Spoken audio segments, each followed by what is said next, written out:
नाज़रीन किराम, माह रमज़ान मुबारक की आमद है। चंद रोज़ बाद ही वो रहमतों बरकतों से मामूर और बख्शिशों मग़फ़िरत से भरपूर माह मुबारक हमारे सरों पर साया फिगन होने वाला है, जिस माह मुबारक के आते ही हर मुसलमान का ज़ौक़ इबादत अंगड़ाई लेने लगता है। और जो शख्स अपनी शामत आमाल की बुनियाद पर सारा साल फ़राइज़ से गाफिल रहा हो, वो भी इस माह मुबारक की अज़मत व फ़जीलत के सबब न सिर्फ नमाज़ों का पाबंद हो जाता है, बल्कि जमाअत के तर्क को भी नागवार और नापसंदीदा गर्दानता है। और सबकी ये कोशिश होती है कि सफ़े अव्वल में तकबीर ऊला के साथ बाजमाअत नमाज अदा की जाए। नाज़रीन, यूँ भी जमात से पढ़ी गई नमाज तन्हा पढ़ी गई नमाज से 27 दर्जा अफजल है। फिर रमज़ान मुबारक में तो यूं ही नफल का सवाब फ़र्ज़ के बराबर और फ़र्ज़ का सवाब 70 फ़र्ज़ों के बराबर हो जाता है। लिहाजा कौन चाहेगा कि वो इस माह मुबारक में जमाअत के सवाब से महरूम रहे।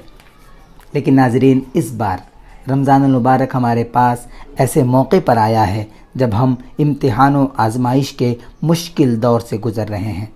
लिहाजा मस्जिद जाकर नमाज बाजमात का लुत्फ़ लेना इस बार मुश्किल ही नहीं बल्कि इंतहाई मुश्किल नज़र आ रहा है।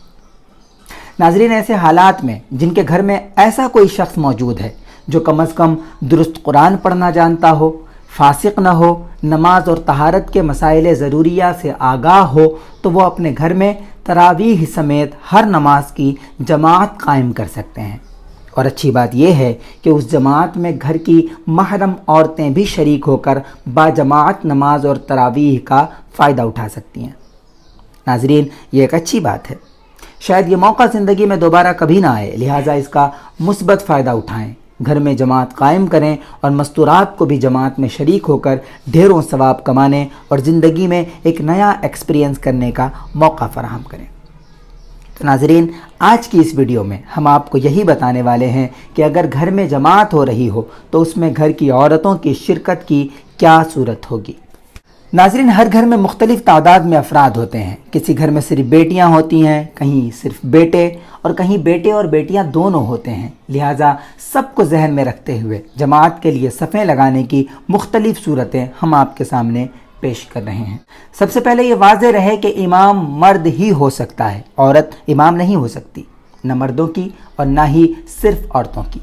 लिहाजा सिर्फ औरतें जमात कायम नहीं कर सकती, वो अपनी नमाज अलग अलग अदा करेंगी।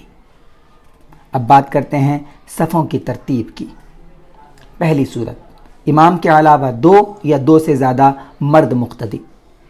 नाज़रीन, अगर घर में सिर्फ मर्द शरीक जमात हो रहे हैं और मुक्तदियों की तादाद कम से कम 2 या 2 से ज़्यादा है तो वो सब इमाम के पीछे खड़े होंगे, जैसा कि मस्जिद में सफ़ बनाई जाती है।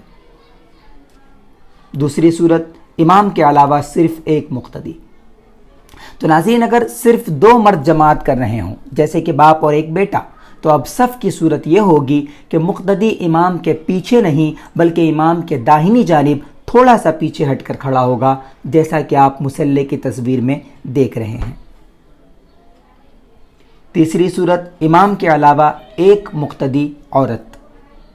नाज़रीन, अगर इमाम के अलावा एक मुक्तदी है और वो मुक्तदी औरत है, जैसे कि बीवी, बेटी या बहन, तो अब वो इमाम के दाहिनी जानिब नहीं खड़ी होगी बल्कि वो इमाम के पीछे खड़ी होगी। तस्वीर आपके सामने है। चौथी सूरत, इमाम के अलावा एक मर्द और दीगर औरतें। नाज़रीन, अगर इमाम के अलावा मुक्तदियों में एक ही मर्द है, बाकी औरतें, तो दूसरी सूरत में जैसा बताया गया था उसी तरह मर्द मुक्तदी इमाम के दाहिनी तरफ ज़रा सा पीछे हटकर खड़ा होगा और औरतें पिछली सफ़ में खड़ी होंगी। तस्वीर की मदद से समझ लें। पांचवी सूरत, इमाम के अलावा कई मर्द और एक औरत।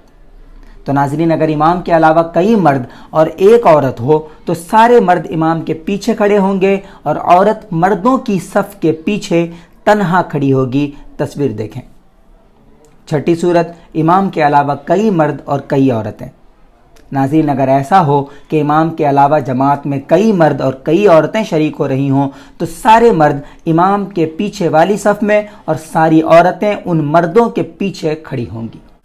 नाज़रीन, जहाँ तक हो सका मुमकिना सूरतें हमने बयान कर दी। एक बात का ख़ास ख्याल रहे कि जमात में जिन औरतों की शिरकत की सूरतें हमने बयान की हैं वो बीवी और महरम औरतों के लिए हैं। महरम वो औरतें होती हैं जिनसे निकाह हमेशा हमेशा के लिए हराम होता है, जैसे माँ, بہن، بیٹی، بہو، نواسی، پوتی وغیرہ۔ اجنبی عورتوں کے لیے یہ حکم نہیں ہے، لہٰذا اڑوس پڑوس کی عورتوں کو شریک جماعت نہ کریں۔